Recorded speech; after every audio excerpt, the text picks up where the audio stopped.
Boa noite a todos, sejam bem-vindos, que seja uma noite especial mais uma vez para todos nós.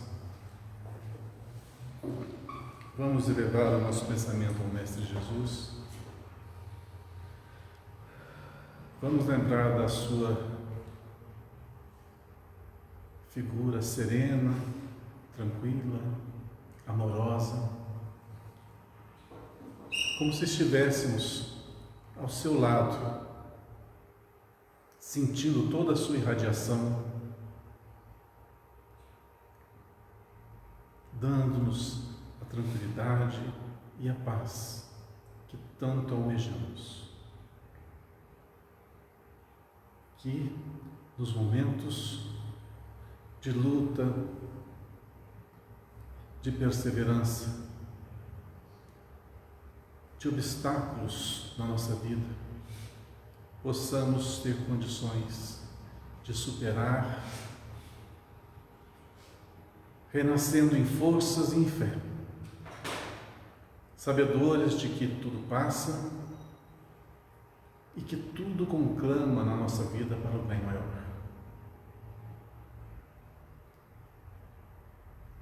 Que as adversidades, elas possam ser apenas aquele exercício que nos foi concedido para fortalecer a nossa fé e pôr à prova realmente os nossos ideais.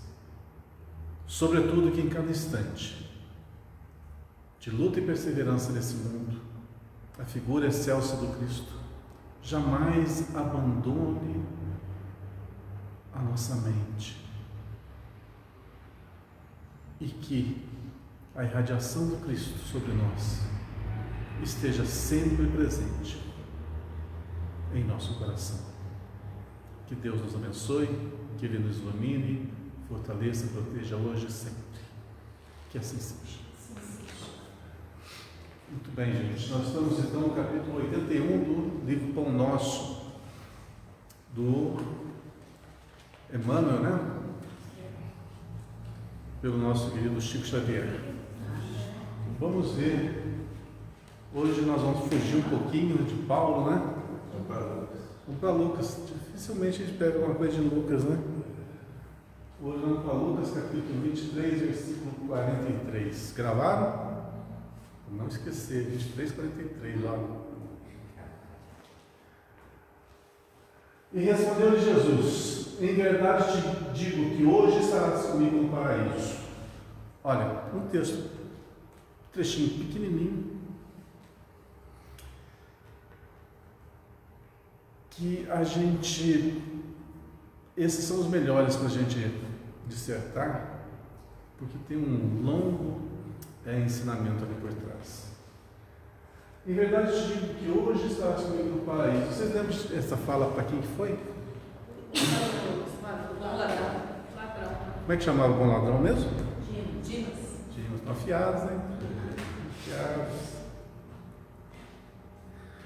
Lembrando que quem quiser saber a vida do Dimas inteirinho, desde o comecinho, quando ele era jovem, ali com uns 16, 17 anos, até o seu desenlace lá na cruz, leiam o Mártir do Gólgota. Inclusive, essa semana, o Mártir do Gólgota, eu estava baixando esse livro na internet para mandar para vocês. Ele é grandinho, tem umas 800 e poucas páginas só, mas é fácil de ler. Deve achar daquela... Eu tenho ele, eu já baixei ele, eu tenho que achar uns pendrives, mas eu estava procurando de novo na internet e eu achei ele incompleto. Eu vou procurar melhor e vou mandar para vocês. Eu sei que é uma leitura, esse livro deve ser de 1930 e alguma coisa, e é uma leitura difícil. É daquelas que para ele falar um trechinho, um diálogo, ele tem uma página contextualizando tudo. É ótimo para você se encaixar no cenário do que está acontecendo ali. Então você vai ver muitos e muitos detalhes. Não é que nem os livros atualmente, né? que é diálogo só, rapidinho você lê. Esse não, é bem detalhado mesmo. E é excelente justamente para você saber a trajetória, tudo que aconteceu ali, e muitos personagens bíblicos, né, que estão presentes no livro, que a gente não sabe da história deles, sabe uma coisinha ou outra, mas ali tem muitos detalhes, muitos mesmo. Até já falei isso para vocês, uma das coisas mais curiosas que eu vi nesse livro foi o seguinte: quando o José, Maria e estavam fugindo para o Egito, né? Jesus, pequenininho de colo, eles se abrigaram numa tempestade, numa gruta, e passaram a noite ali. E o Dimas estava por aquelas regiões também, sofrendo os mesmos problemas da tempestade, e ele entra na gruta também. Só que estava tudo escuro, ele não viu que tinha gente lá. Aí, na hora que os olhos dele se acostumaram com a escuridão, né? Aí ele divisou um amontoado de gente lá no fundinho da gruta. Aí ele só ouve uma voz falar com ele. É muito interessante isso. O próprio Cristo conversa com Dimas. Ele devia ter alguns meses de idade apenas, desdobrado, né? E o Dimas só ouve a voz. E ele já faz aquela profecia, né? De que eles se encontrarão mais tarde. Muito, muito legal. Esse livro é muito bom mesmo. Vale a pena ler. Mas vamos lá. Em verdade, digo que hoje estarás comigo no paraíso. Tá.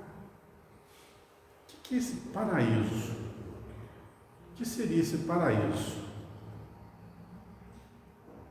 Seria um mundo à parte, onde ele reinaria, e seria um mundo de benesses constantes, infinitas, eternas? Pois bem, olha só que o linguajar é de 2000 anos atrás. A gente tem que se adaptar, né, com o que o povo naquela época tinha condições de compreender. E também essa mensagem chegasse aos tempos atuais e ela não ficasse desatualizada. Então hoje a gente sabe que esse paraíso, esse reino dos céus, né, seria o quê? Um estado de contemplação íntima. O reino dos céus pode estar em nós, em qualquer lugar que estivermos, estejamos num lugar salubre ou insalubre. O que importa é mantermos esse reino, é justamente o nosso equilíbrio, a nossa predisposição ao bem, ao amor, vivenciá-lo realmente, compreendê-lo e vivenciá-lo. Esse é o paraíso. Por que Jesus disse assim: em verdade, que hoje estarás comigo no paraíso? Lógico, eles iam desencarnar ali, iam retornar. Jesus estava acolhendo o que já era, logicamente, um espírito conhecido. Aliás, quem que o Cristo não conhecia? Eu acho difícil, né? Tem um livro, eu sempre falo dele aqui para vocês, da Sandra Carneiro, Exilados por Amor.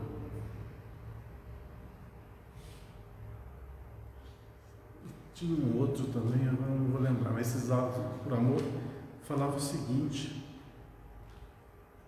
que quando houve o exílio, o grande exílio, que os espíritos lá de Capela vieram aqui para a Terra, Jesus foi receber um por um. Sabia todos que estavam sendo expurgados. Todos eles estavam inconformados com esse expurgo. Imagina se eles gostavam de Jesus. De jeito nenhum. Uma das maiores provas de amor está aí. Ir abraçar aqueles que estavam contrários a ele. E ele estava dando a oportunidade, a chance de se reconstruírem como espíritos, como seres humanos, né? Então, aqui nesse planeta, a maioria de nós ou viemos dessa época ou de outros orbes, de outras eras. A gente já falou um pouquinho sobre isso, né? Eu acho que foi recentemente, sobre o que é o nosso planeta Terra. Ele é o quê?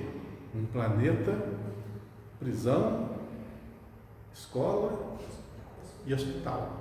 Prisão, escola e hospital.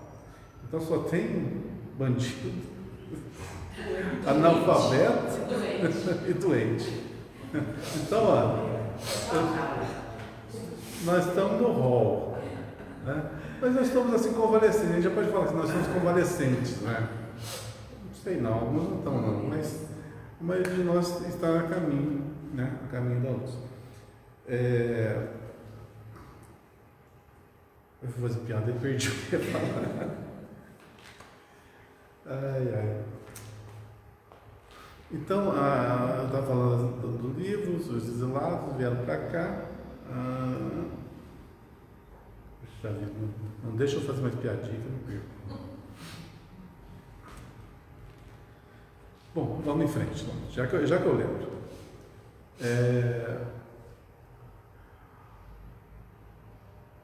A Terra é um planeta para que nós nos recuperemos, para que aprendamos e para que a gente expurgue.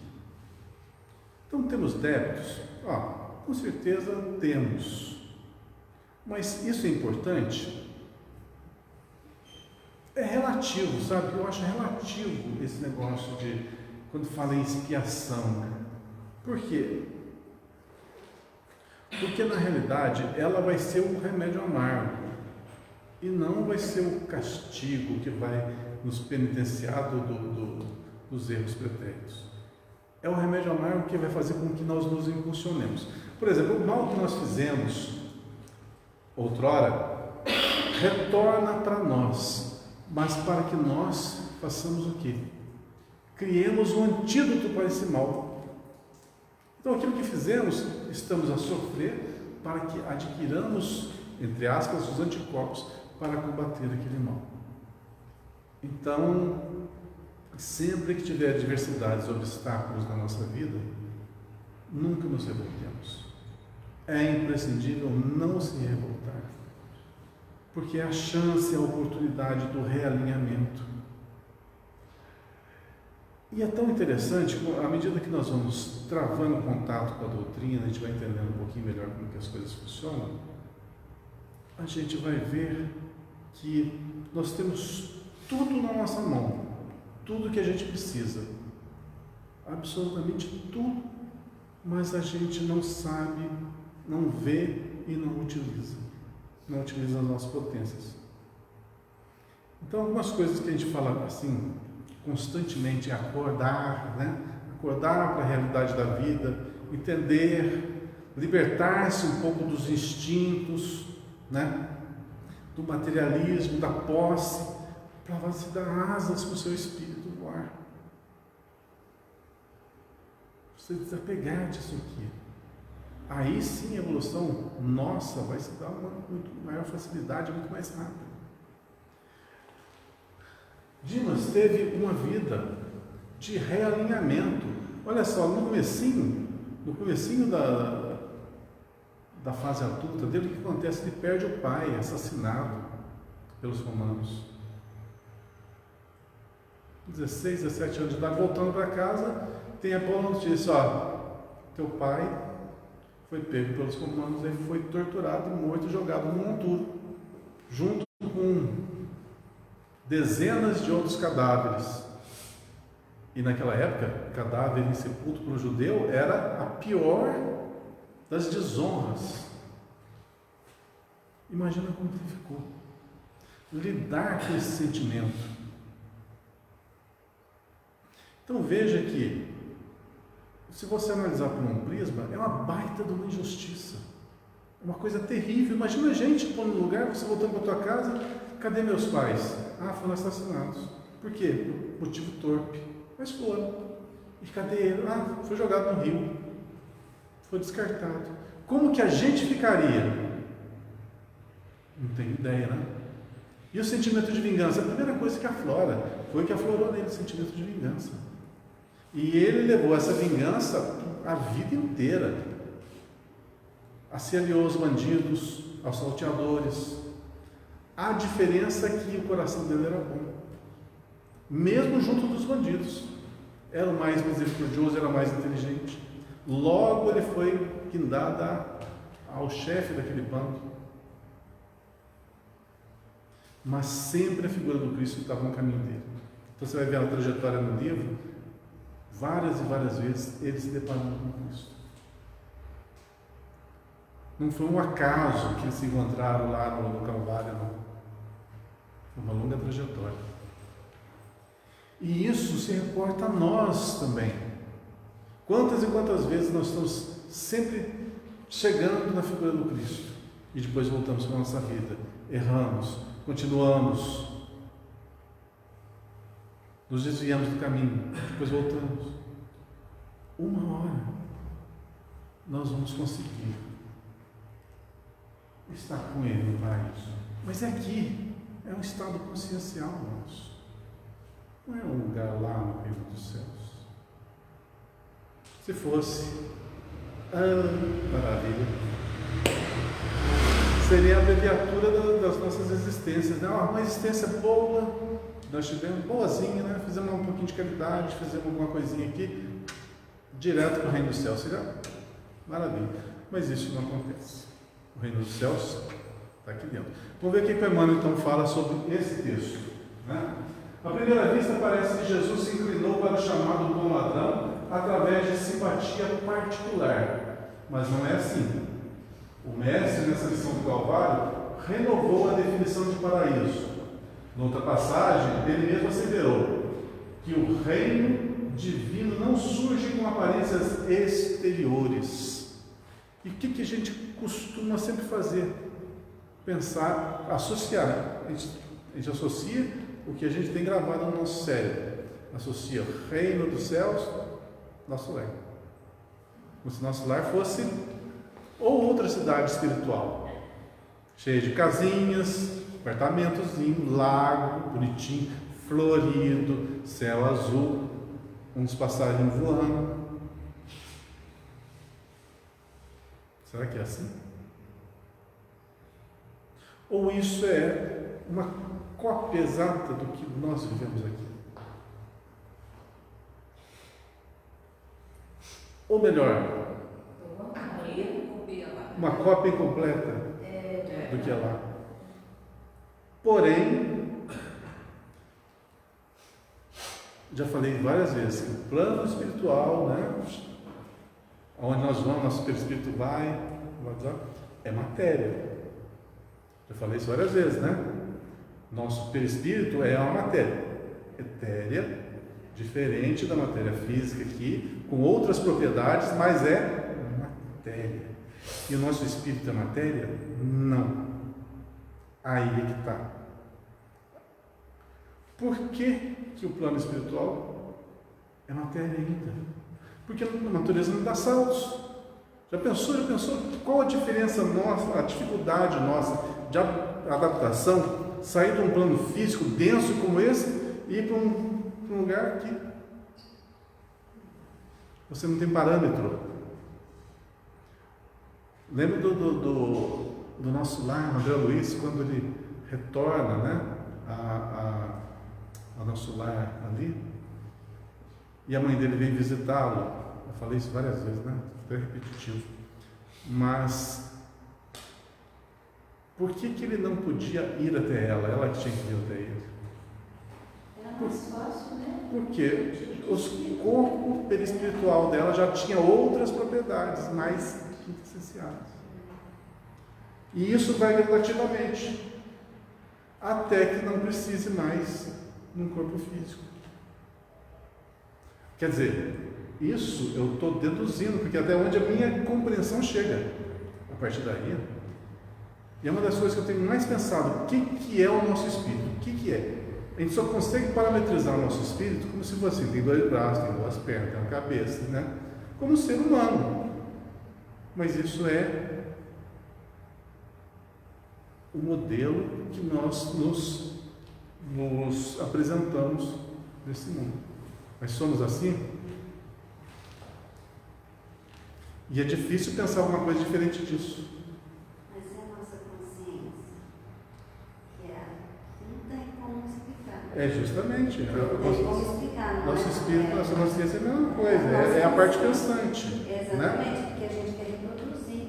Mas ali dentro. Porque a vivência material é um processo. É difícil para nós ainda, no estágio que nós estamos vivendo, a gente não tem paralelo, então. É que a gente não consegue acessar a nossa consciência sistematicamente. Não? Se a gente viver essa realidade de acessar, de acesso à nossa consciência. Mas sabe o que eu acho? Eu acho o seguinte, que a gente é um disco rígido de computador. Tá? A gente é um disco rígido de computador. Um disco rígido vazio, não tem nada, seria nós no princípio ali, né? Simples ignorância, quer dizer, não tem nada. A partir do momento que vai se colocando os softwares ali, as informações, vai se formando um banco de dados. Vai se dando um pouco. Mas esse disco rígido, nosso, no atual estágio que nós estamos, tem muito pouca informação ainda. Tem tão pouca informação, e ele é tão gigantesco, que vai precisar de muitas e muitas e muitas informações para a gente poder compreender o que nós realmente somos. O nosso autoconhecimento. É o autoconhecimento que a gente vai adquirindo através do autoconhecimento. Olha, eu não consigo traçar, é tão gigantesco, tão grandioso esse negócio, eu não consigo traçar um paralelo. Quanto tempo que a gente vai levar? Não sei, não tenho a menor ideia, sabe? Mas também eu não acho isso importante. Porque como a natureza não dá saltos, eu tenho que viver o dia a dia. E como eu tenho um restinho da eternidade para viver, vamos dia a dia. Vamos dia a dia. Mas a gente pode acessar a nossa consciência. Se não tem informação ali, não tem parâmetro, a gente não tem como. Hoje a maioria das pessoas não consegue entender que existe vida depois da vida física. Então olha a dificuldade do ser humano ainda de raciocinar. E não é isso por causa de é porque a religião tal, não, é limitação da pessoa mesmo. Mas, muitas vezes, por exemplo, se fala hoje, por exemplo, que quando você entra nesses estados de consciência, tipo meditação, a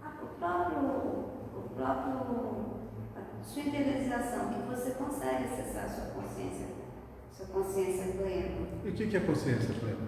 É o conjunto de todas as informações obtidas nesses milênios. Exatamente. Mas se nesse contexto todo a gente não consegue essa informação básica de que nós somos, a gente vai acessar e não vai conseguir a resposta.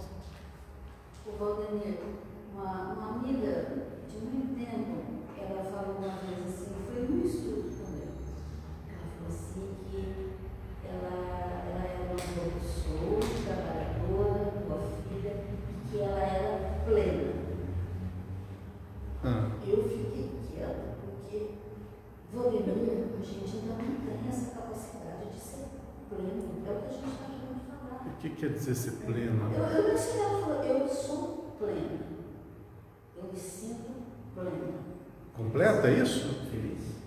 Eu não sei, sinceramente, eu Estou satisfeita com o que sou. sabe? E eu lembro que depois desse estudo, a gente conversando lá entre os mais chegados, olha, eu quis dizer uma coisa ali de plenitude, e a gente não é capaz, a gente não sabe o que é. A gente não tem percepção. A gente é ainda tão pequenininho que quando nós desencarnarmos, voltarmos para o plano espiritual, a gente não tem nem a condição de visualizar os nossos mentores. Então, olha só, E alguns, porque nós não temos essa sintonia. Primeiro, que não tem a sintonia. E segundo, que pode ser que eles estejam em outro grau.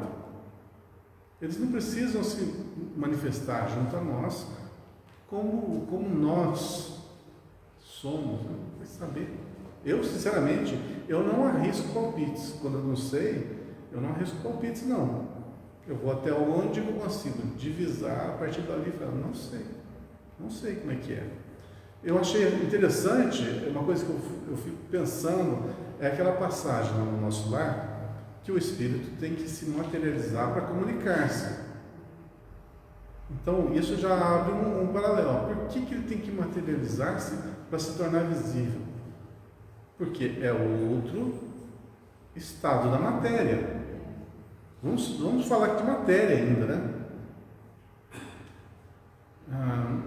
Eu não sei. Isso aí vai ter que ficar para as próximas. Eu, sinceramente, a gente tem que fazer aqui é aprender o abecedário, né? Aprender as letras. Depois, lá para frente, a gente vai juntar essas letras para formar algumas palavras. Não tem como dar salto, é tudo achismo, né? Não sei. Mas, no caso aqui, nós estamos falando de estados de consciência. Vamos ver ali onde que eu parei. Deixa eu ver se eu lembro.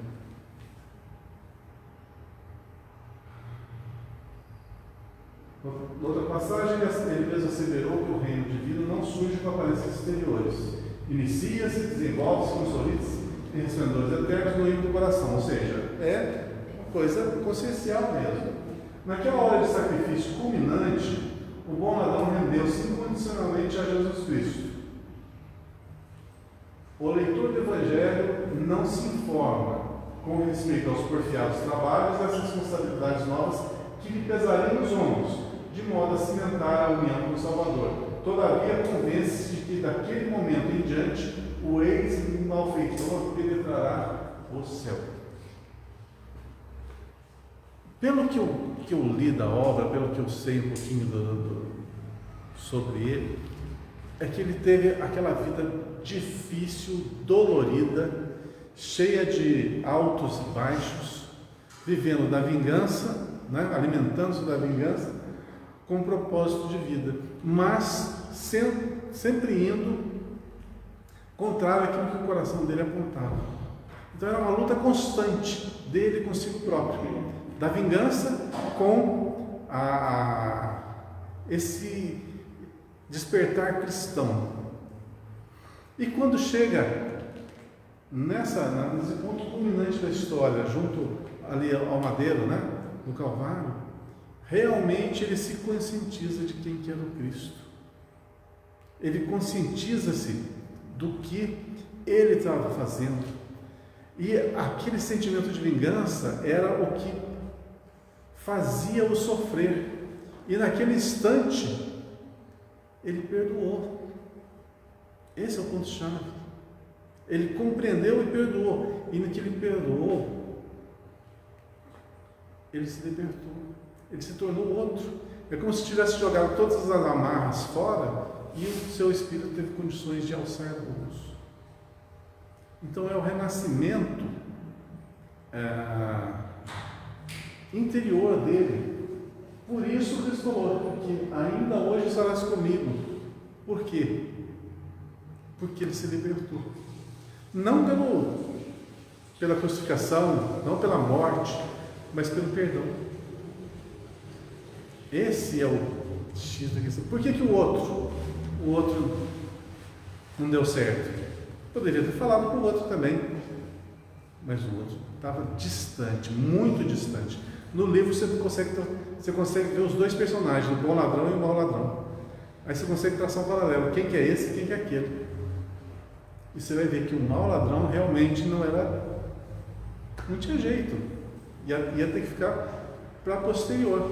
E olha aqui, ambos eram ladrões, ambos eram salteadores. Um foi aceito pelo Cristo e o outro não. Mas o que aconteceu? Esse é que perdoou, esse se renovou e o outro continuou mesmo passando por todo aquele tormento, não modificou um pontinho sequer o seu jeito de ser, o seu jeito de pensar. Esse é o X da questão.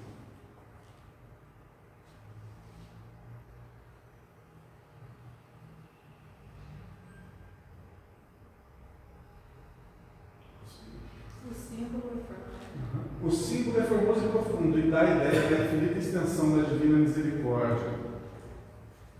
Podemos apresentar-nos com volumosa bagagem de débitos do passado escuro, ante a verdade.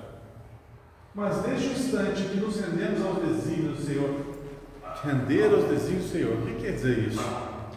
Compreender que nossos passos estavam delineados de uma forma equivocada. Retificar. Mas retificar como? Na postura? Não, aqui. Esse que é o X da questão. Porque muitas vezes a gente se conscientiza do nosso erro e a gente se reajusta externamente. Então você pede perdão, pede desculpa, tenta resolver aquela situação, mas aqui dentro nada modifica. Vai ter valor? Para o outro, sim. Para nós, não. Então, não tem como a gente fugir aos olhos da nossa própria consciência. A gente sabe. Aonde que estão as leis que nos regem? Em nós mesmos. A gente vai tentar passar para trás a nossa consciência, não tem como.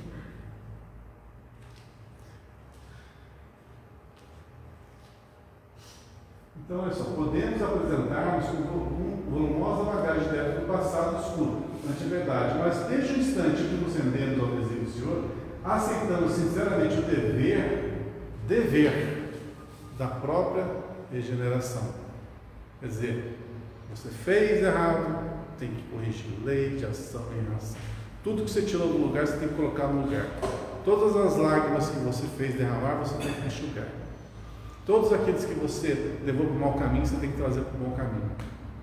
Todos aqueles que você prejudicou, você tem que trazer de novo ao ponto em que eles estavam equilibrados. Lei de responsabilidade. E às vezes a gente pergunta assim, nossa, por que tem tanta gente ruim na minha vida? Né? Tanta gente que só quer puxar o tapete. Se a gente pensar dessa forma, a gente tem que seguir a lição do Cristo. Tem que ver todo mundo como irmão. A partir do momento que a gente consegue fazer isso, e olha, é um exercício complicado, difícil. Só que é fácil, não. Difícil. Mas tem uma fórmula para ficar mais suave isso aí. Quando tiver alguém bem chato mesmo, aquela pessoa difícil de lidar, você pensa assim, aquilo lá era eu no passado. Ponha-se no lugar dele. Eu era daquele jeito. Como que eu vou fazer para eu me corrigir?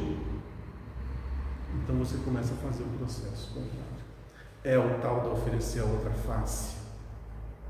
Tão falado pelo Cristo, tão aconselhado pelo Cristo. Oferece outra face. Se te faz o mal, faz o bem. Mas isso em todas as circunstâncias da vida. Todas. Porque, olha só, é uma questão de inteligência, questão de só raciocínio. Nós somos espíritos, certo? Correto. A gente sabe que nós estamos no processo de evolução, correto? Correto. Nesse processo de evolução, a gente tem que se realinhar com todo mundo. A gente não pode ter desavenças, a gente não pode ter mágoas, a gente não pode ter críticas. A gente tem que ser irmão, mesmo dos piores, é uma palavra muito forte, mesmo com os menorzinhos, né? Aqueles que estão começando ainda. Por quê? Maldade, segundo nós aprendemos, maldade não existe. Não existe maldade. Não sei o que vocês viram na doutrina espírita, fala um negócio desse, né? Maldade não existe. Você olha para o mundo da fora, não, só tem maldade. Não, é modo de você entender. A maldade numa classificação assim espetacular da Anete Guimarães, que me corrigiu e corrigiu muita gente. A maldade não é a ausência do bem, é a ignorância do bem. Tem uma diferença gritante aí. A ausência é porque ela não existe, e existe. O bem existe em todo mundo.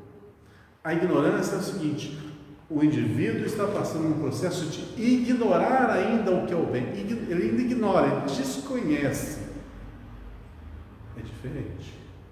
Ele está lá com uma semente para ser germinada em todo ser, em todos os seres.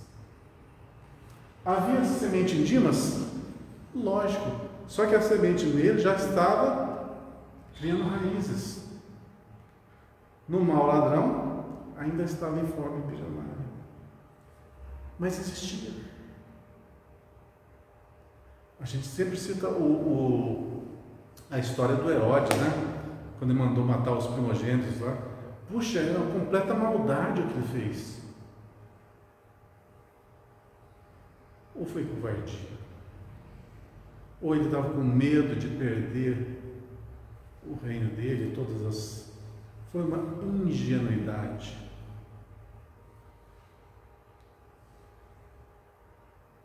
Quem somos nós para julgar? Mas naquele ser que a gente podia julgar como um objeto, né? O pior dos piores, e realmente naquela reencarnação lá ele foi terrível, mas a vida teve mecanismo de fazer com que aquela semente do bem germinasse e ele se tornasse um expoente do cristianismo futuramente. Assim somos nós também. Fomos nós, somos nós, a caminho da luz. Então, quando o Cristo falar para nós, está metafórico, tá? Não vai chegar a conversar com ele, ó, vem cá, não é nada disso. Quando estivermos nessa condição, e o Cristo realmente chamar-nos para o seu paraíso, é sinal que nós já passamos muitas etapas, principalmente aquela que alijamos do nosso coração, os rancores, os sentimentos vis, sentimentos de posse, sentimentos de vingança. E a gente consegue ver todos como irmãos. É difícil? É complicado. É muito complicado. No estado atual em que nós nos encontramos, é complicado.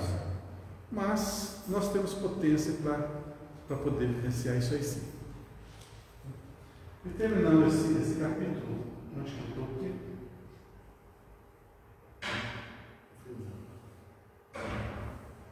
Podemos apresentar-nos com volumosa bagagem de débitos do passado escuro ante a verdade, mas desde o instante que nos rendemos aos desígnios do Senhor, aceitando sinceramente o dever da própria regeneração, nós falamos, né? Avançamos para a região espiritual diferente, onde todo jugo é suave e todo fardo é leve. Você já viu essa passagem? Essa passagem não, sabe? Essa palestra da Anete Guimarães, quando ela chamava o jugo suave? É, a segunda a gente assistiu uma vez, né? Aham. Assistiram? Não assistiram? Eu assisti. Quem não assistiu, procura. É fantástica. Ela É melhor. deu o exemplo da Madre Teresa, né? É? Não, o irmão Dulce, não é? Da Bahia? Subindo daqueles. Acho que sim. Ela cita Acho que assim. sim. Mas é fantástico porque... Eu não vou dar spoiler da palestra, mas é o seguinte, ela consegue comprovar cientificamente que com Jesus o jugo se torna suave, mas leve. A pergunta era a seguinte: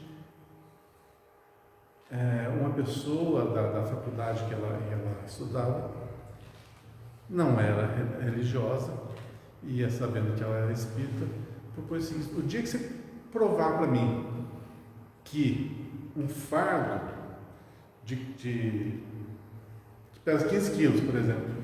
Com Jesus não pesa 15 quilos, comprovar cientificamente, aí eu vou entender, né? Vou aceitar o que você está expondo.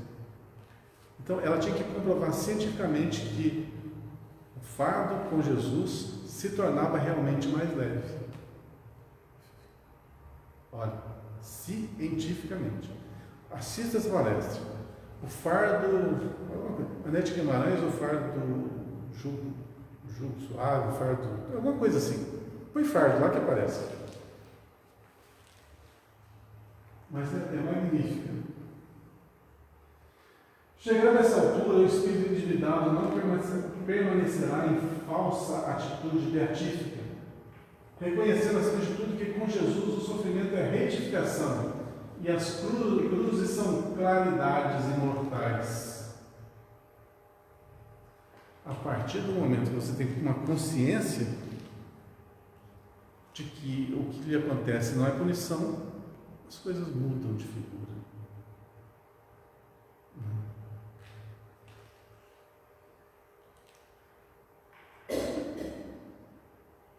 Eis o motivo pelo qual o bom ladrão, naquela mesma hora, ingressou nas vicissitudes do paraíso. Bom, para fazer um resuminho rápido, então, o que foi o padrão determinante dessa ocorrência do Calvário? Foi justamente o instante em que ele perdoou aqueles que fizeram aquelas barbaridades com ele lá no começo da sua vida.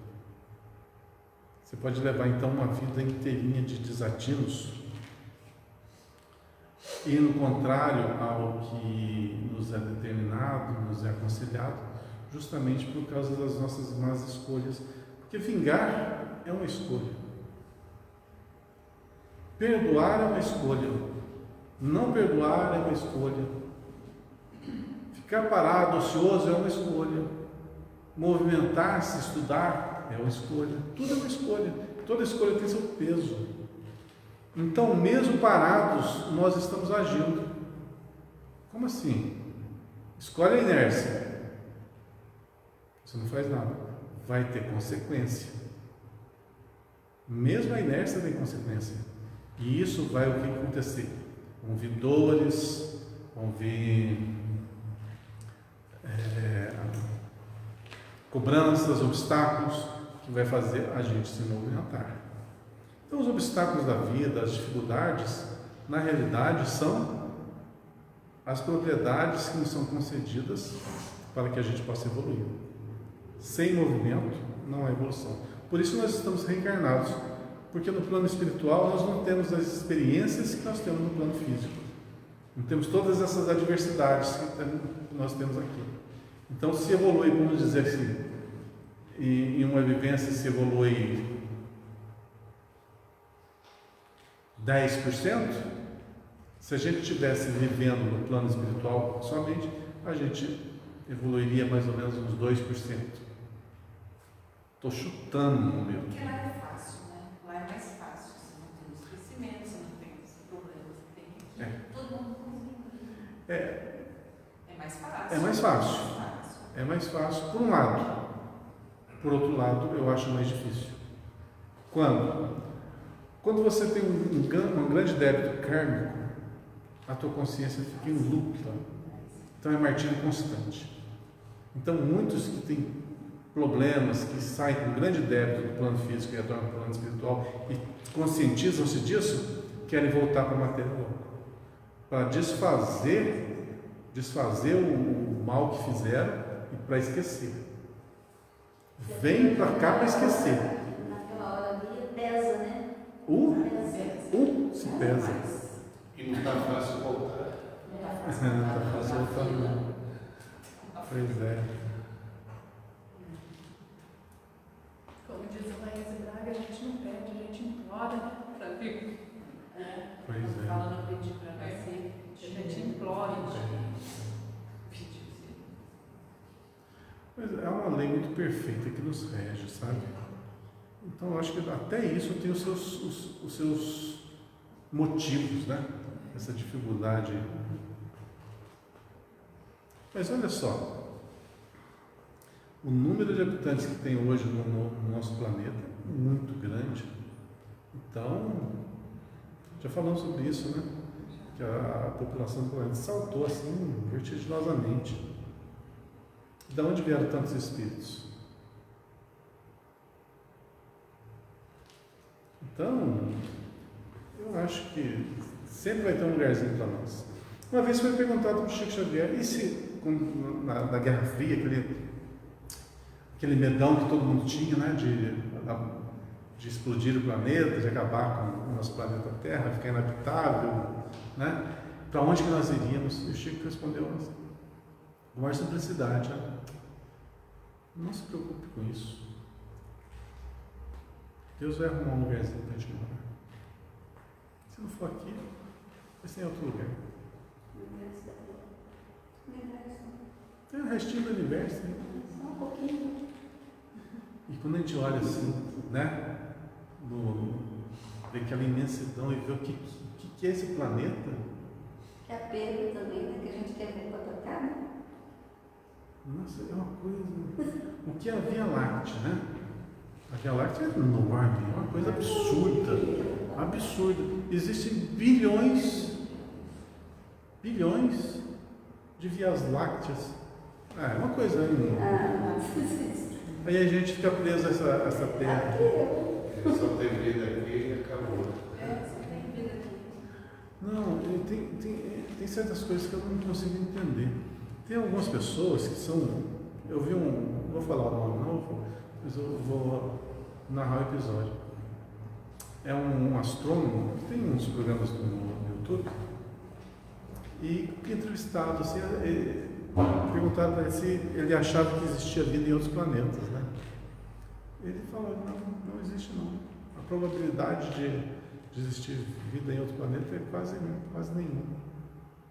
Um astrônomo? Astrônomo. E conhecido. No YouTube tem. Não vou falar não, porque. Né, mas eu ouvi, mas olha só. Quer dizer que só aqui que deu certo. Qual que era a conta mesmo? Era sextilhões? Eu acho que a conta do universo conhecido está na conta de sextilhões. Você sabe o que é sextilhões? Não consigo entender. Nesses sextilhões de coisas existentes, só Terra que tem vida. Não tem coisa. Absurdo isso, né? Tudo absurdo. Mas a gente tem que ver a outra parte da história. Você pode falar da ignorância? Vou falar outra parte. A doutrina espírita afirma que não existe lugar no universo que não tenha vida. Eu já falo o contrário. Não existe lugar inabitado nesse universo. Aí complicou também da mesma forma. Aí complicou do mesmo jeito. E outra coisa que eu aprendi também, que o vácuo não existe. Isso que nós entendemos no vácuo, não existe. O vácuo não é vácuo. Não. Por exemplo, daqui na Lua, esse espaço vazio que a gente vê, não existe espaço vazio. Agora, para você ver como que nós somos pequenininhos ainda, a gente não entende. E realmente, não dá para entender. O universo visível, que nós já entendemos, já conhecemos alguma coisa, né? A gente não consegue entender. Imagina que a gente não vê. O que não tem uma referência. Porque o espírito, nós estamos falando de espírito, eu não tenho referência, ninguém tem uma referência. Como que é o espírito? Mas tem referência do que é o perispírito. Tá? O perispírito é um corpo moldável, né, de acordo com o pensamento. Ele pode adquirir várias formas. Ele pode ser quintessenciado, ou seja, ele pode ser muito sutil ou adensado, muito físico. Né?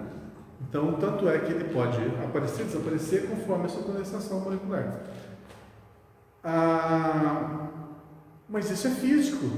A gente tem paralelos para poder entender sobre isso. Imagina a dificuldade que nós teríamos hoje se a gente tivesse uma máquina do tempo e entrasse nela e recuasse lá na época do Cristo e falasse assim, ó, está vendo sua mão? Você tem que lavar elas antes de você comer, porque aqui tem milhões de organismos vivos aqui que pode te fazer adoecer. Você vai para a cruz. Viu? Então, tudo ao seu momento, ao seu instante. Hoje nós entendemos. Você sabe, você vê, né? Mas o que você não vê, que você não entende, não tem como passar um paralelo. Nosso cérebro não consegue. Vocês sabem como é que funciona o negócio do sonho? Eu já estou fugindo do assunto de novo. Sabe como é que funciona esse negócio do sonho? Eu sonhei com tal coisa. Tal coisa. Aí você acorda e fala assim, nossa, eu sonhei com borboleta azul. Por que eu sonhei com borboleta azul? Aí o sonho não faz sentido. Mas você tem aquela noção assim, mas quando eu estava sonhando tinha sentido. Acordei, não tem sentido nenhum. Sabe por quê? Quando você, às vezes, você se desdobra, o seu espírito afasta do corpo, e por algum mecanismo, alguma coisa fica ligada ao cérebro físico. O cérebro registra ainda algumas coisas, algumas ocorrências do mundo espiritual. Quando é essa ligação ainda, o cérebro registra é quando a gente acorda e lembra do sonho, porque geralmente a gente não lembra, né? Então, o que acontece? Quando você vê algo, você lida com algo no plano espiritual, que o seu cérebro não tem registro, tipo assim, um banco de dados. Nesse banco de dados, de tudo que está no cérebro, você vê alguma coisa e você não tem esse registro. O que o cérebro faz? Ele pega alguma coisa que seja parecido. Então, vamos supor, você está vendo lá um objeto voador que você nunca viu na vida, faz de conta. Ele pode aliar, isso aí é um pássaro, por exemplo. Então ele vai encontrar alguma coisa similar no seu cérebro para registrar. Então quando você acorda, vê aqueles fragmentos, não faz sentido nenhum.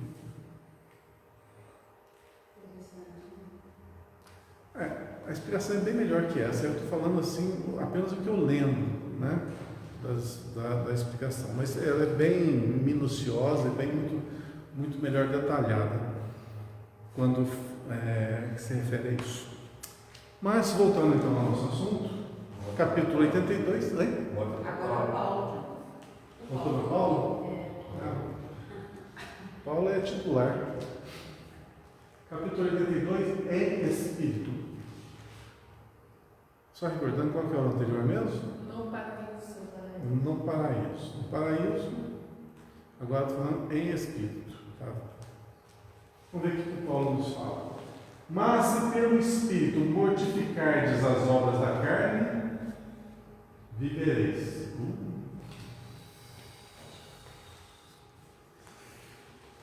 Mas mortificar. O que é mortificar? Mortificar as obras da carne. Mortificar é enterrar, finalizar, encerrar. Espera Espírito encerrar.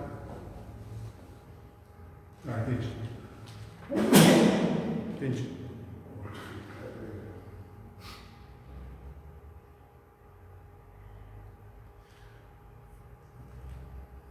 Para eu não me enganar, eu vou ler o texto do Emmanuel antes de discorrer sobre esse assunto. Se for o que eu estou pensando, eu dou prosseguimento, senão eu já mudo de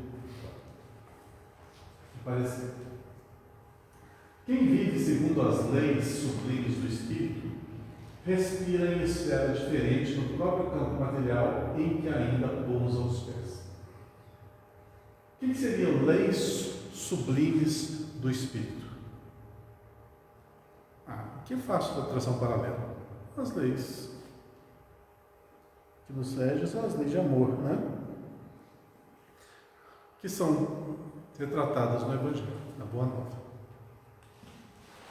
Então, se a gente vive de acordo com o Evangelho, de acordo com a Boa Nova, segundo as leis sublimes do Espírito, respira em esfera diferente. Ninguém te respira realmente. Quando você está em contato direto com pessoas boas, pessoas do bem, e a gente está alinhado com essas pessoas, com esse entendimento, com essa forma de agir, você está em outro campo, né? Respira em esfera diferente do campo material em que ainda todos os céus. Então é muito fácil a gente estar no reino dos céus, independente do lugar que a gente esteja. E olha que tem muito lugar ruim, né? Tem muito lugar ruim. Mas você pode adentrar sem que modifique seu espírito. Se não fosse assim, os anjos, os espíritos protetores, não viriam até nós, né? Tem tanta coisa, tanto lugarzinho ruim. Avançada compreensão assinala a alma, a posição divina. Avançada compreensão assinala-lhe a posição íntima. Vale-se do dia qual aprendiz aplicado que estima na permanência sobre a terra valioso tempo de aprendizado que não deve menosprezar. Olha, quando a gente tem essa conscientização, fica tudo mais fácil. Fica tudo mais fácil. Você sabe o norte que tem que se dar à sua vida. Esse norte, gente, a gente tem que ter uma coerência no pensar, para a gente não perder a nossa individualidade. Às vezes a gente acha que para ser mais evoluído, a gente tem que perder o contato com as coisas da vida, perder o contato com as pessoas, isolar-se ou não vivenciar. E isso é fugir da reta. O importante é você ter um norte para que, independente do lugar que você esteja, com as pessoas que você esteja convivendo, você não se alterar. Você ser aquilo, ser aquele ser. Porque se você modifica-se conforme o ambiente que você vive, é sinal que você não jogou sua âncora no Evangelho, não. Então, você está falando assim, por exemplo, essas pessoas que tomam uma atitude de se isolar, por exemplo, os monges tibetanos, que saem, que eles optam por ficar longe dessas realidades, sabe? Eles estariam fugindo, estariam perdendo as oportunidades dos confrontos da vida. Eu Mas não acho. precisa nem ir muito longe, lá no Tibete. Não.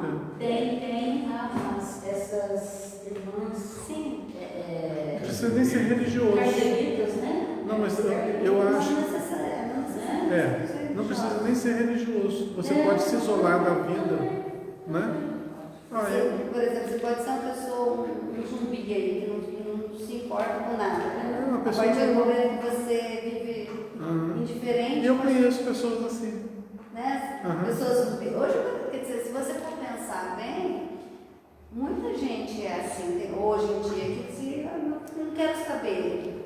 Olha. Quer dizer, aquela história que a gente fala muitas vezes, você fala da empatia, né? Você não ser empático com a situação do outro e da vida, enfim. Eu acho que, e aí acaba que você. Acho que todo mundo é útil, né? Todo mundo tem o seu valor. A árvore, por exemplo, ela dá sombra, ela ajuda o solo, dá frutos, mas ela não sai do lugar. Lógico que a gente está julgando, né? Cada um tem sua razão de o paralelo que eu quero traçar é o seguinte: todo mundo é importante. Sim. Todos são importantes. Só que, a partir do momento que você não se movimenta, o seu trabalho fica mais limitado.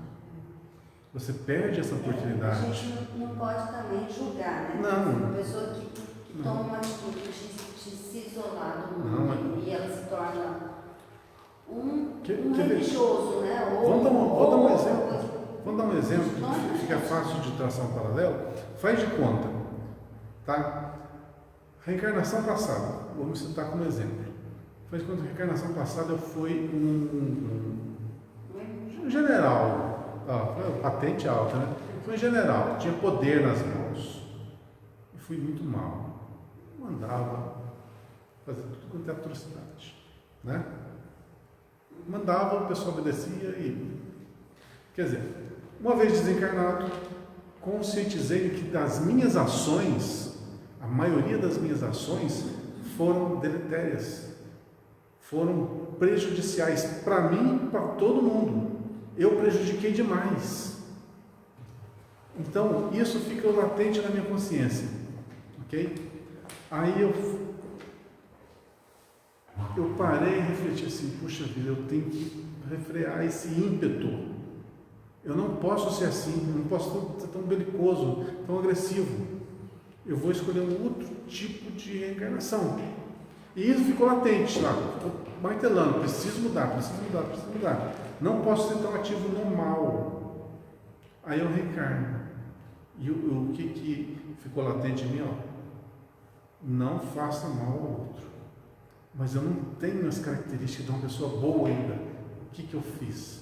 Eu fiz o planejamento reencarnatório para eu ser uma pessoa mais reconhecida, uma pessoa mais introvertida, uma pessoa que vai ter pouco contato com o público, para que eu aprenda a refrear meus ímpetos negativos. Então, essa reencarnação minha de isolamento foi boa ou foi ruim? Nesse caso, foi boa. Não necessariamente é uma coisa ruim. Exatamente. Então, cada caso tem que ser analisado. Porque senão a gente vai julgar. Justamente. É esse erro que a gente não pode correr. A gente não está perdoando.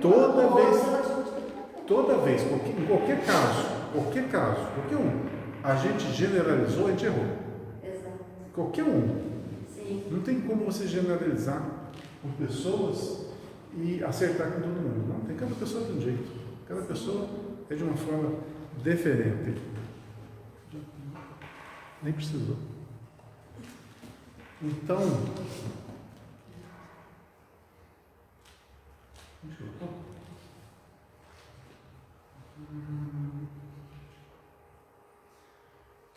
encontra no trabalho a dádiva abençoada de elevação e aprimoramento. O que é o trabalho? O trabalho é a movimentação.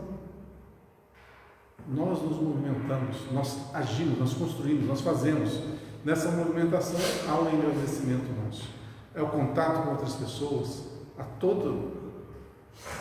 se livra da inércia, livra da preguiça, e a gente entra num novo estado consciencial.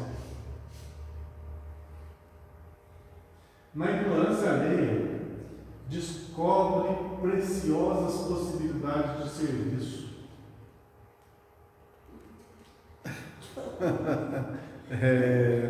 Ser cristão é fácil, não, né? Ser cristão não é fácil, não. Mas na ignorância alheia, você descobre preciosas possibilidades de lidar com quem ignora, né? Não estou falando de burros, é quem ignora, quem desconhece. Grande possibilidade de serviço, sim. Aqueles que ensinam, aqueles que exemplificam, estão sendo mestres, estão sendo úteis, né, na melhoria do outro, no avanço, no aprimoramento do outro. Realmente uma preciosa oportunidade aí. Mas não é sempre fácil, não. Nas dificuldades e aflições da estrada, como tem dificuldade, recorre recursos à própria iluminação e engrandecimento.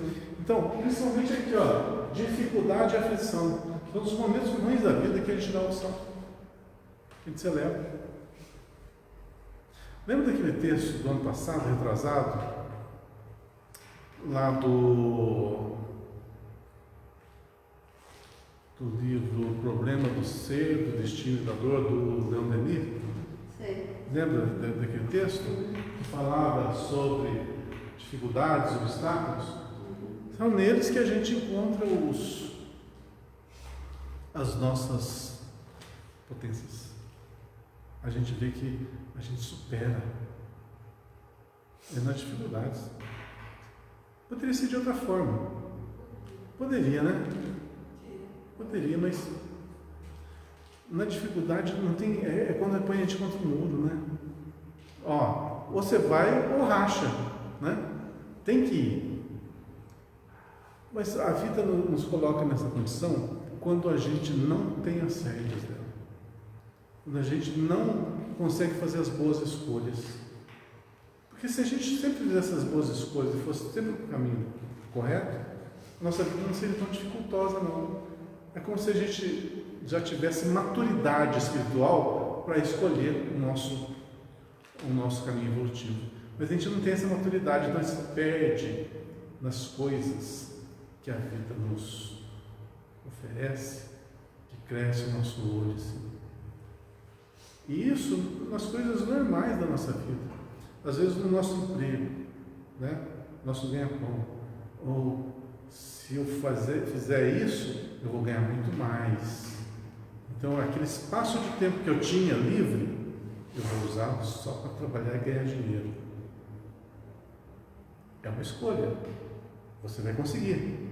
Mas parou para pensar o tempo que você perdeu para você poder fazer coisa melhor do que simplesmente ganhar dinheiro?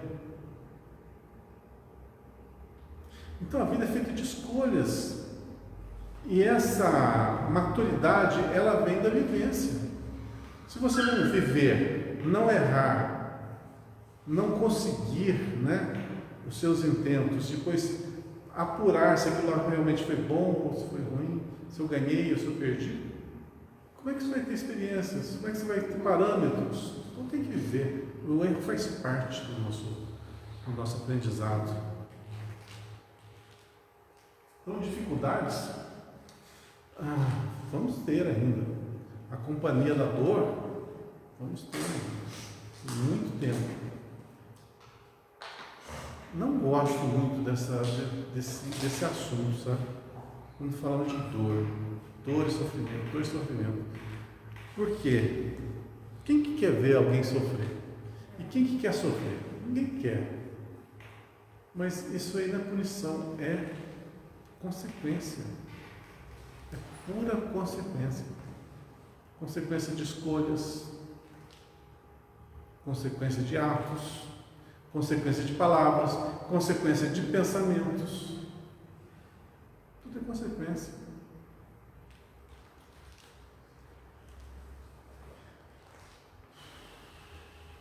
Vê passar obstáculos como vê correr nuvens.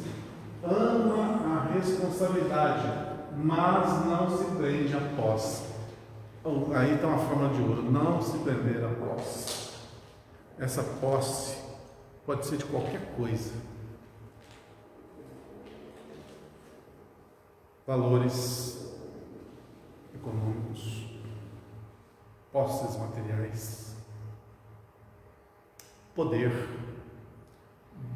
beleza, pessoas. Você tem que saber viver em harmonia com tudo, mas não ser escravo de nada, não ser dependente de nada, porque tudo nesse mundo é passageiro. Quando você se escraviza a alguma coisa, você vai sofrer. É assinar uma nota promissória que lá na frente você vai ter que ressarcir com dor e sofrimento. Eu sou apegado à minha casa, meus bens. Sabe-se lá o que vai desenrolar na nossa vida? Faz de conta. Eu tenho uma vida econômica estável. Tenho uma casa que eu adoro, meus bens. Chego à altura do campeonato, tenho uma doença terrível que vai consumir todo o meu dinheiro. Então, ou eu trato a doença, ou eu morro. Aí eu disponho de todos os bens, mas eu sou apegado essencialmente, espetacularmente aos bens. Vai causar sofrimento? Às vezes está mais que isso. Pois é. Então, apegar-se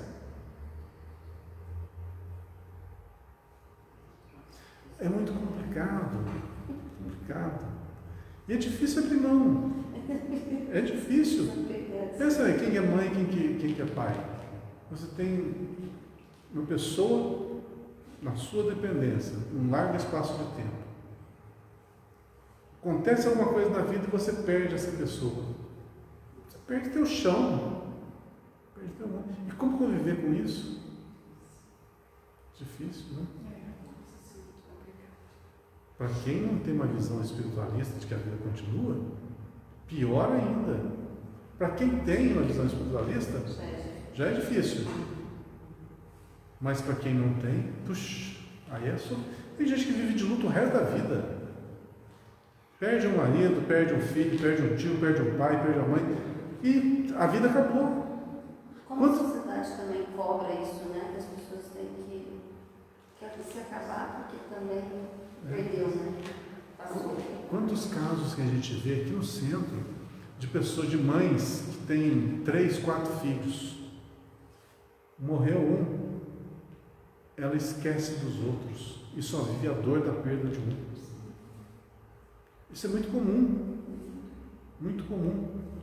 Esquece de tudo mais e põe todas as suas, o seu pensamento, toda a sua dor naquele ser que perdeu. Não tem mais jeito. Não vai voltar.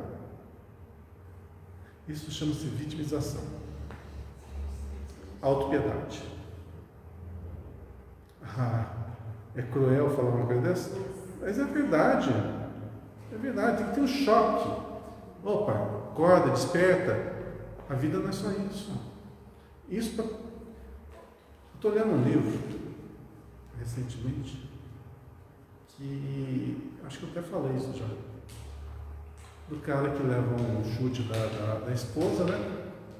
E na hora que no dia que a esposa abandona ele resolve tomar veneno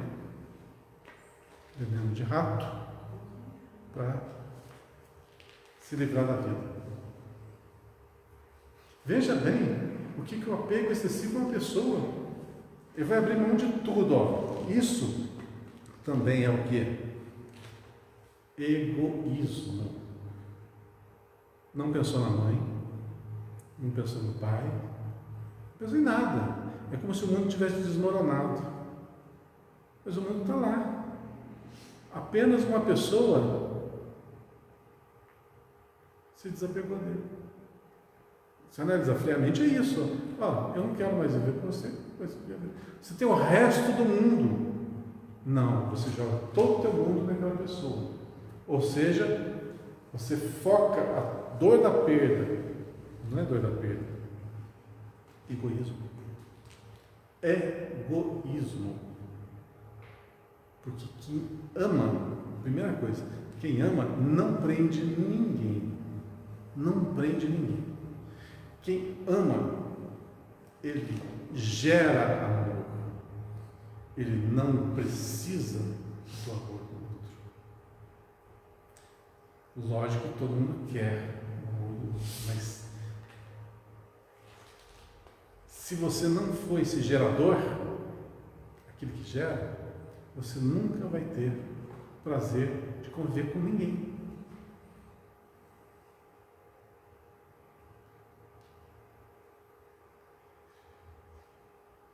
E não estou falando só no âmbito da vida homem-mulher, né? Na vida mulher, não.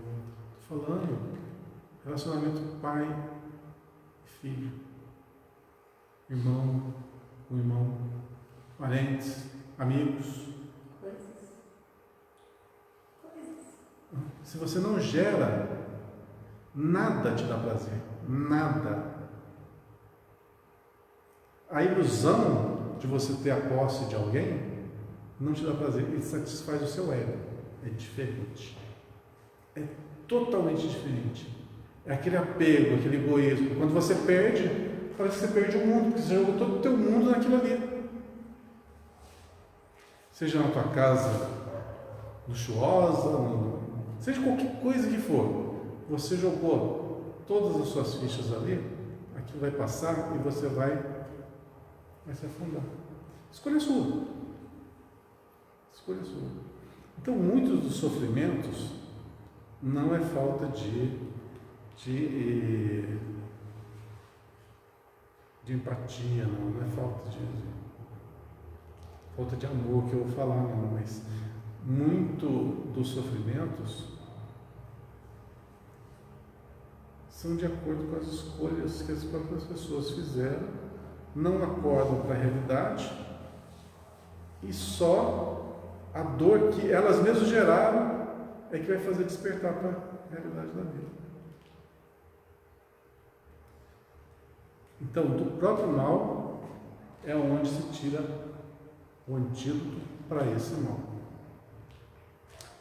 Seguindo, vê passar obstáculos como vê correr nuvens, ama a responsabilidade. Quem que gosta de responsabilidade aqui? Ter responsabilidades. É desafiador. Não é ruim, não. Pensa uma vida sem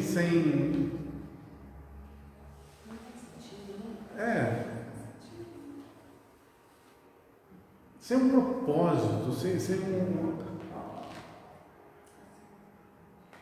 Sumiu a palavra. Sem uma superação, sem um avanço, sem algo que nos teste, né, as possibilidades. Desafio, seu desafio. Viver sem desafio, vamos superar.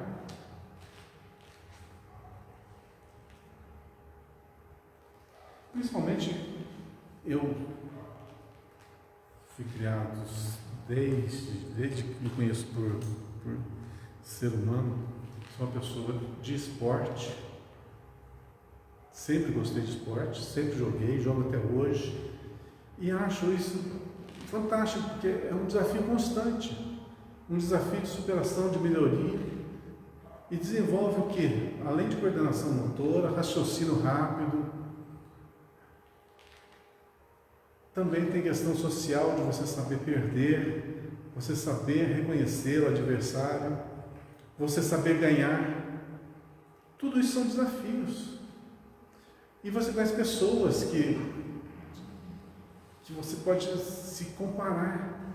Tem pessoas que não aceitam perder, não gostam de perder de jeito nenhum, não aceitam, se revoltam, ficam agressivas. Encara o adversário como inimigo. Então você aprendendo no contato social a lidar com pessoas também. Então tudo na vida tem os seus desafios. Esporte é uma coisa interessantíssima. Tanto é que ela está presente na educação, né? Nas escolas, porque faz parte da formação do indivíduo. O desafiar, se superar. Não, você tem que aprender. Para você ganhar do outro time, você tem que treinar com afinco, melhorar-se, raciocinar, ser estratégico, disciplina, melhorar o físico. Então, tudo isso são avanços. Estamos levando para um lado assim mais da vivência cotidiana de todo mundo, mas é um desafio. Mas e quando vai para o lado moral? Nós temos esse desafio também, o desafio do desapego, do entender as perdas, as separações, as dificuldades, as derrocadas financeiras. Quem garante que hoje nós estamos estáveis financeiramente? Quer ver uma coisa bem interessante? Na década de 70, a nossa querida Venezuela era um dos lugares mais prósperos do mundo, né? Rica, né? Olha o que está hoje. Falando isso ontem, sobre a diferença de tempo atrás e agora. Pois é. Então, o que garante que o nosso Brasil aqui não pode entrar num processo assim que está bem na beiradinha de acontecer? O que garante? E como nós vamos nos portar quando a fome bater na porta? Olha os nossos amigos cubanos. Quanto tempo de isolamento, naquela dificuldade extrema. O que a gente... Então, o que a gente acha que é trivial para a gente, para eles é um céu. Como que a gente vai se portar nesses momentos de dificuldades? Estamos preparados para isso? Imagina, aqueles que são apegados excessivamente vão aprender a se desapegar. Por que renascem pessoas desses países? O que vocês acham?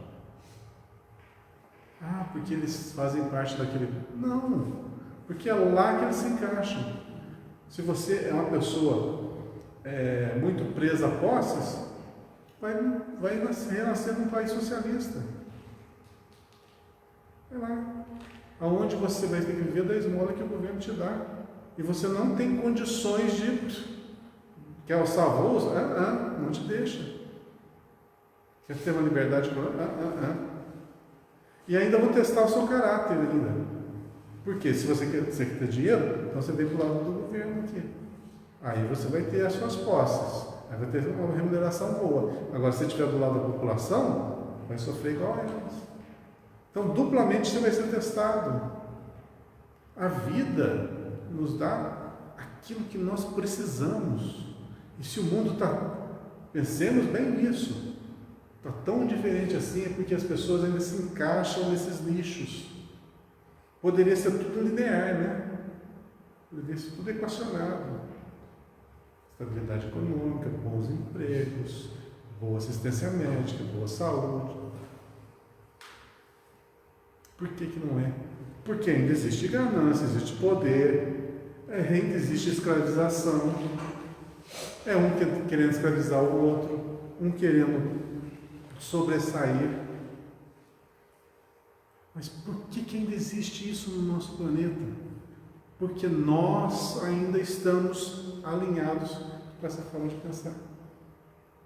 Aí somos atraídos para esses lugares. Aonde há o mal, há o antídoto. Quando nós não precisarmos mais de remédio, tudo isso acaba.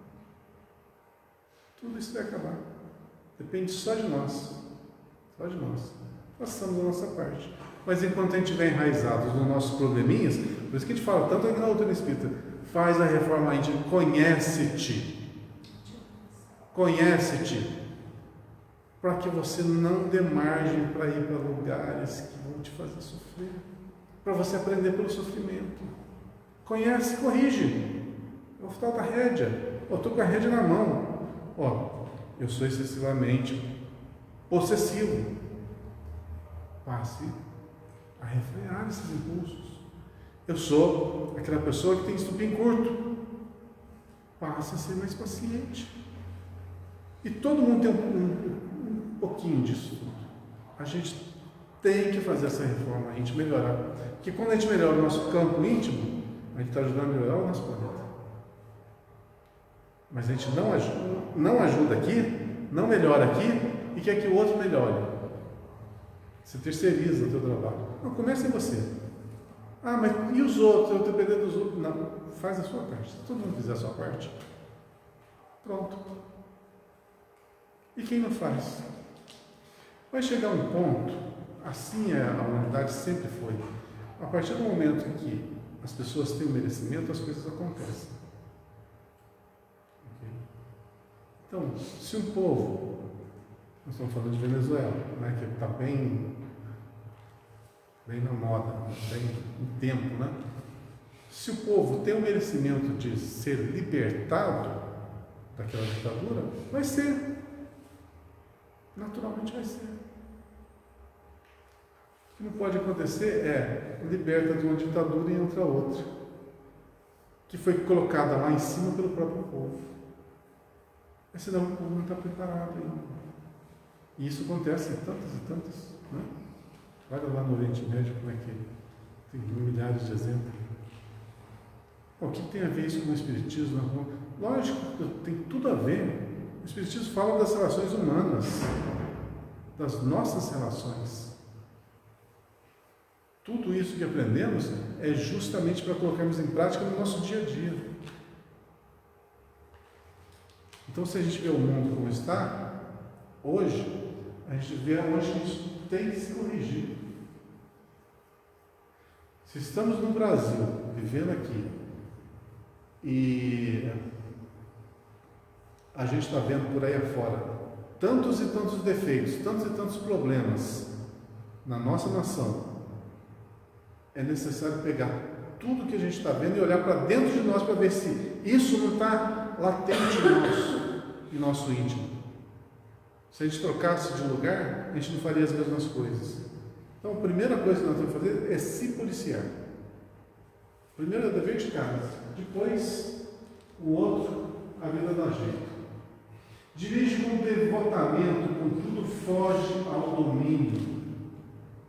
Aquele que quer ser o maior, que seja o servo. Não queiramos mandar nos outros. Façamos apenas a diferença através do exemplo, do amor, da fraternidade, da caridade, por aí. Ampara sem inclinações doentias. Fazer o bem sem esperar retribuição, sem impor nada. Fazer o bem por amor, exclusivamente por amor. E como tudo que vai e volta, se você doa amor, o que você vai receber de volta? Tudo que nós esperamos é receber amor, não é verdade? Então façamos e receberemos. Simples assim. Serve sem escravizar-se. Ou seja, você não precisa ser escravo do dinheiro, do escravo do trabalho, escravo da família, escravo social. Faça a sua parte. Faça o que é possível, da melhor maneira. Mas nunca se escravize por nada. Permanece atento para com as obrigações da sementeira. Todavia não se inquieta pela colheita, porque sabe que o campo e a planta, o sol e a chuva, a água e o vento pertencem ao eterno doador. Às vezes a gente faz um planejamento na nossa vida a longo prazo, né? E joga todas as suas fichas naquilo lá. Mas você não sabe o que vai acontecer lá na frente. Então vivemos o dia, um dia de cada vez, momento a momento. Não tem como a gente criar um futuro melhor esquecendo de viver o presente com equilíbrio. A gente planeja, todo mundo planeja, todo mundo quer um futuro melhor. Mas já pensaram o seguinte: o que vai acontecer quando esse futuro melhor chegar? Já pensaram nisso? A gente trabalha para um futuro melhor. A gente almeja, a gente planeja, a gente joga todas as suas fichas no futuro melhor. Mas a gente nunca pensou o que a gente vai fazer quando esse futuro melhor chegar. Muitas vezes a gente fala assim: eu vou trabalhar agora, ganhar dinheiro, quando me aposentar não quero fazer nada. Quer curtir a vida. Perdeu os melhores momentos da tua vida. Que é melhor momento do que a adolescência, a juventude. Agora você vai lá na maturidade, você vai querer aproveitar a vida? Vai aproveitar a vida com Dorflex, antidepressivo. Nossa, olha que beleza, comprei um remédio novo. Vou testar. Tem uma vitamina boa aqui. A fase da vida tem que ser cuidado, por você.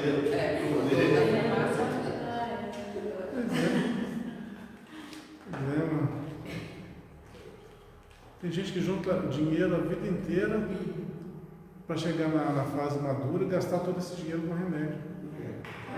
Puxa vida, vamos viver o dia. Hoje eu estou com saúde e amanhã posso não estar.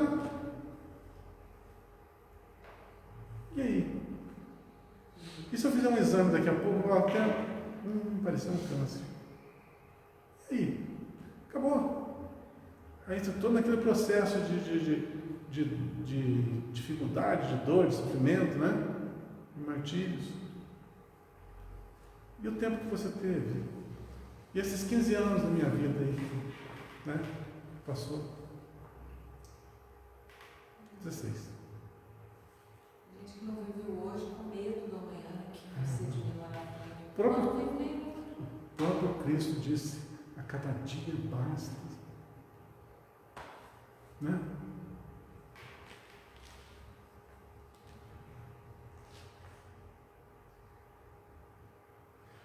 O usufrutuário dos bens divinos, não temos nada. Nem o corpo de carne nós temos. Nós somos tão pobrinhos, que nós não temos nem o corpo de carne nosso, e a vida foi dada ainda, nós não construímos, a vida foi dada por Deus. Nós não fizemos nada. Por isso que somos usufrutuários. Quer a definição melhor? O usufrutuário dos bens divinos, onde quer que se encontre, carrega consigo mesmo, na consciência do coração, os próprios tesouros. Carrega consigo mesmo, na consciência do coração, os próprios tesouros. É isso que estamos tentando fazer, experienciando aqui no corpo de carne, vivendo nesse planeta materializado. Bem-aventurado o homem que segue a vida afora em espírito. Para ele, a morte afetiva não é mais que a alvorada de novo dia, sublime transformação e alegre despertar. Morrer para o plano físico é realmente retornar para casa. É a mesma coisa que você vai para a praia, né? Passa um final de semana na praia, comendo mal, né? Você começa a comer pastel, começa a comer aquele espetinho. Primeiro dia, beleza, compra amendoim, compra aquelas castanhas. Nossa, que delícia! No segundo dia, parece que eu não quero, meu estômago não está muito bom. No quinto dia, você quer ir embora para casa. É a vida física nossa. Vai ter os períodos bons, os períodos alegres, os períodos que vão ficar marcantes, e vai ter os momentos que você vai ficar meio enfadado. Puxa, o importante é a gente saber viver. Quando for para a praia, saber aproveitar o máximo possível, cada dia de um jeito, de uma forma diferente, fazer um passeio diferente, para que se torne esse período um período agradável. Fazendo paralelo com a nossa vida, é a mesma coisa. Que a gente viva todas as fases da nossa vida em plenitude, obtendo aquilo que ela pode nos dar de melhor, que seja marcante. Quando retornemos para o plano espiritual, a gente leve na bagagem boas recordações e um grande avanço no intelecto e moral, fora as boas obras que deixamos aqui nesse plano. Tem muita coisa que a gente pode fazer. E à medida que nós fomos evoluindo, nós fomos nos tornando mais conscientes, a gente vai ansiar pelas provas, a gente vai ansiar pelos planejamentos, pelas construções, cada vez mais. E você vai querer ser cada vez mais ativo. Quanto mais evoluímos, mais ativo no bem. Isso vai ser uma imposição natural nossa. Esse é um dos grandes segredos do reino dos céus que instalamos no nosso coração. Ele não está definitivamente construído, ele está em fase de construção. Mas uma vez que você pôs os alicerces, aí o edifício vai subir para as alturas. É isso aí. Gente, excelente semana para todos. Terça-feira que vem estaremos todos aqui novamente em paz, com muita saúde, muito amor.